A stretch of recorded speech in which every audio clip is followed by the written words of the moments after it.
हाय, मी Reshma journey ह्या चॅनलमध्ये पुन्हा मी तुमचं स्वागत करत आहे। आणि आज मी तुम्हाला घेऊन आली आहे जिल्हा सिंधुदुर्ग, तालुका देवगडमध्ये कुणकेश्वर मंदिर दाखवायला।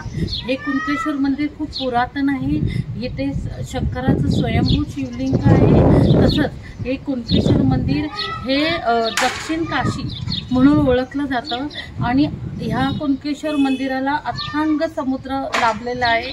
खूप क्लीन पाणी आहे आणि खूप स्वच्छता आहे। इथे आत्ता जस्ट जत्रा झाली होती।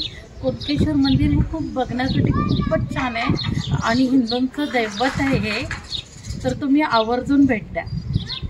तसंच जेव्हा पांडव अज्ञातवासात होते तेव्हा त्यांनी कुणकेश्वर मंदिराला भेट दिली व शंकर देवाला प्रसन्न करण्यासाठी त्यांनी एका रात्रीत 21 शिवलिंगांची स्थापना केली आणि समुद्रालगत ती स्थापना केली असं पौराणिक कथेमध्ये उल्लेख सापडतोय। तर तुम्ही आवर्जून आमच्या दक्षिण काशीला भेट द्या।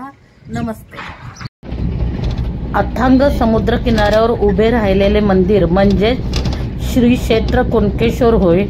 या समुद्र किनाऱ्यावर खूप कमी वर्दळ आहे। तसंच हा समुद्र किनारा खूप स्वच्छही आहे। येथे समुद्राचा मनसोक्त आपल्याला आनंदही लुटता येतो। या किनाऱ्यावर पांढऱ्या वाळूचे लांबच लांब पट्टे आहेत। इथे तुम्ही पर्यटनासाठी येऊ शकता।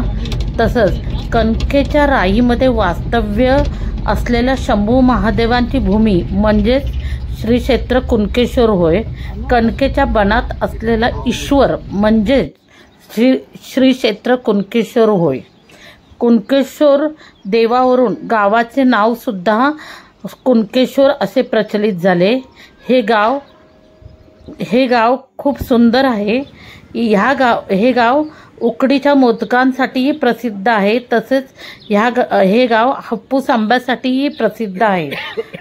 कुणकेश्वर येथे श्रीदेव कुणकेश्वर हे एक शिवमंदिर आहे। तसंच ह्याला यादव राजांनी इसवी सन 1100 मध्ये बांधलं होतं, पण पुढे जाऊन छत्रपती शिवाजी महाराजांनी या मंदिराचा जीर्णोद्धार केला आहे अशी नोंद मिळते। तशी कुणकेश्वरला महाशिवरात्रीच्या निमित्ताने 3 दिवसाची यात्रा भरते। या यात्रेच्या निमित्ताने मंदिर परिसरात मोठी जत्राही भरते। तसेच भरपूर पब्लिक त्या जत्रेला उपस्थित राहते। त्या जत्रेमध्ये वेगवेगळी खेळणी असतात लहान मुलांना खेळण्यासाठी। तसंच खाण्याची वेगवेगळी दुकानं लावली जातात।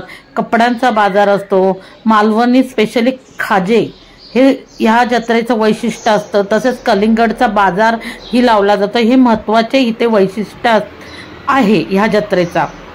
या जत्रेला येणारे सर्व देव स्वाऱ्या ह्या पायी चालत येतात। आपल्या रयतेला बरोबर घेऊन पायी चालत येतात सगळ्या स्वाऱ्या।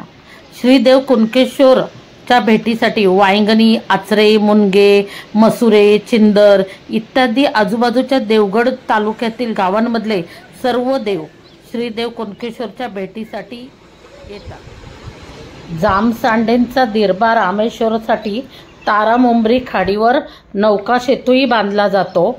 तसंच दर 24 वर्षांनी कोटकामते गावातील भगवती मातेचंही स्वागत केलं जातं, पण ते दर 24 वर्षांनी होतं। एवढ्या मोठ्या प्रमाणामध्ये कुणकेश्वरला जत्रा सेलिब्रेट केली जाते, म्हणजे साजरी केली जाते।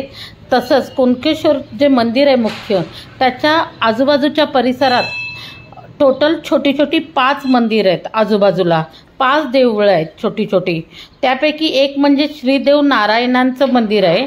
नारायणांची ही जी मूर्ती आहे ही अतिशय दुर्मिळ प्रकारातली आहे, खूपच दुर्मिळ प्रकारातली आहे। त्यावर दशावतार कोरलेला आहे। एकदम निरखून बघितल्यावर ते दिसतं दशावतार कोरलेलं। तसंच त्यापैकी दुसरं मंदिर म्हणजे श्री गणेशांचं मंदिर आहे आणि या मंदिराच्या समोर ढोलकाठी आहे आणि हा ढोलकाठी उभारलेली आहे। आणि ह्या ढोलकाठीचं वैशिष्ट्य काय आहे माहिती आहे का? त्याच्यामुळे वाऱ्याची दिशा कळते। म्हणून ती उभारलेली आहे। तसंच तिथे अजून 2 मंदिर आहेत, त्यातलं एक मंदिर म्हणजे जोगेश्वरी मातेचं मंदिर आहे व दुसरं पावणा देवीचं मंदिर आहे। ह्या मंदिराच्या बाजूला समाधी मंदिर पण आहे एक। तसंच तुम्ही जे मुख्य मंदिर आहे आपलं कुणकेश्वरचं, त्याच्या पाठी तुम्ही गेलात ना तर एक घुमटी बांधलेली आहे। त्या घुमटीचं जे छोटं मंदिर आहे तिथे आपण गेलो ना तर तिथे आहे ना हे दगड किंवा मूर्ती नाहीये, तिथे फक्त फुलांनी पूजा केली जाते। बाकी तिथे असं काहीच उल्लेख केलेला नाहीये।